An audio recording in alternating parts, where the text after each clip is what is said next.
Please stop moving your adult children into your home for rent. Wrong. Don't listen to people like this. I'm going to give you 3 quick examples of how other races, other than black and white, create generational wealth by living with each other. This is probably one of the best detailed videos I've ever made, so listen up. Here in America, white and black people typically, in my personal opinion, get the conception that, after college or after you get out of high school, that you got to go be on your own and have your own place and have your own apartment. Other races all over the world don't do it like that. This is how the big boys do it. This is how they create generational wealth. Had an Asian buddy, right? And what he did is him and his sister lived with their mom and dad, and then the grandma stayed in the house with them. They owned a Chinese restaurant. The mom and the son would work the day shift, and the dad and the daughter would work the night shift. The daughter had a kid too, so it's 4 generations in one house.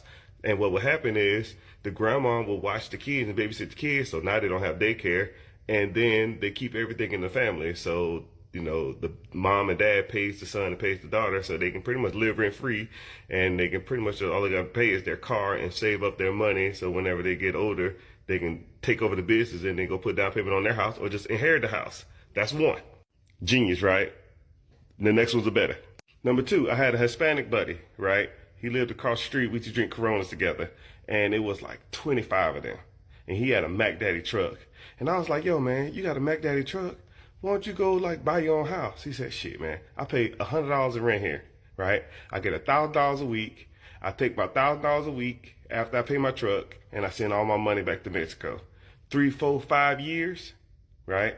I have about $100,000 to $150,000 save up. I'm gonna buy me a nice little house down there, and I'm living the rest of my life. I'm good. I was like, damn, that's fucking genius. Why don't other people do that? Say, hey, Holmes, I don't know. That's number 2. Third one's the best one. Have you noticed a lot of Indian people, they own hotels or gas stations and their last name Patel, right? Because there's a stipulation whenever you come over here, you get your visa. If you change your last name to Patel, you qualify for certain grants and certain loans. So say I had a homeboy, I told him to come over here, he's gonna live with me, right? And then I have another homeboy and they all live with me. So it's like 5 families in one Indian house. I already got my visa and I already got approved for my loan, so I got me a hotel. They all work at the hotel with me and they save up their money and then they work on their visas. And they work on their loans, because you don't have to pay the loan back if you come from certain countries for like 5 years for your hotel or your gas station, right? So by the time they get approved, then they move out and then they buy their own house and then they move people from Pakistan or India into their house, and now it's 5 families in there.